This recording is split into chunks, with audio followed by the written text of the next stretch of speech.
बहुत समय पहले एक ऐसे रेगिस्तान में जहां दूर दूर तक सिर्फ रेत ही रेत थी, वहां एक पुराना सूखा सा दिखने वाला कुआं था। लेकिन अजीब बात ये थी, जो भी उस कुएं से पानी पीता उसकी जिंदगी हमेशा के लिए बदल जाती। और उस कुएं की रखवाली करती थी एक डरावनी बूढ़ी औरत।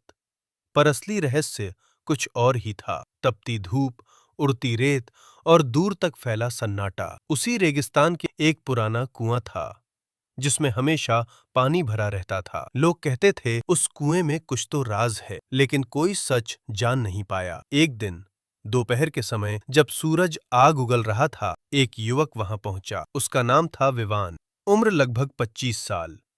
प्यास से उसकी हालत खराब थी।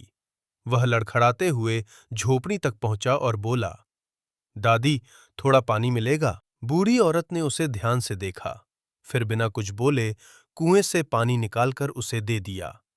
जैसे ही विवान ने पानी पिया, उसे अजीब सी शांति महसूस हुई। रात हो गई। आधी रात विवान की आंख खुली। उसने देखा दादी झोपड़ी में नहीं थीं। वह बूढ़ी औरत एक खूबसूरत जवान लड़की में बदल गई। विवान दंग रह गया। अगली सुबह विवान ने ऐसे बिहेव किया जैसे उसे कुछ पता नहीं, लेकिन अब उसकी नजर हर चीज पर थी।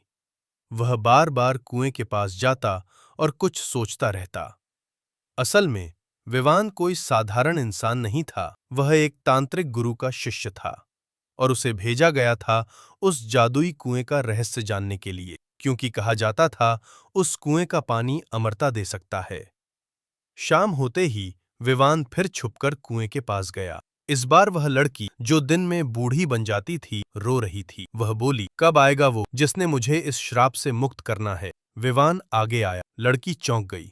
तुम कौन हो? विवान बोला, मैं वही हूँ जो तुम्हें आजाद करने आया है। लेकिन असल में वह उसे बचाने नहीं, बल्कि उसकी शक्ति छीनने आया था। जैसे ही लड़की कुएं में कूदने लगी, विवान ने उसे पकड़ लिया और जब दोनों पानी में गिरे, कुछ अलग हुआ और एक आवाज गूंजी, जो लालच से आएगा वो सब कुछ खो देगा। अचानक विवान बूढ़ा होने लगा। उसका शरीर कमजोर हो गया और लड़की पूरी तरह आजाद हो गई। लड़की समझ गई विवान लालच में आया था, लेकिन कुएं ने उसे सजा दी। वह अब उसी झोपड़ी में रहने लगी और अब वह भी उस कुएं की रखवाली करती थी। कहते हैं आज भी उस रेगिस्तान में एक कुआं है। दोस्तों, अगर आपको ये कहानी पसंद आई हो तो वीडियो को लाइक जरूर करें। हमारे चैनल को सब्सक्राइब करना मत भूलना।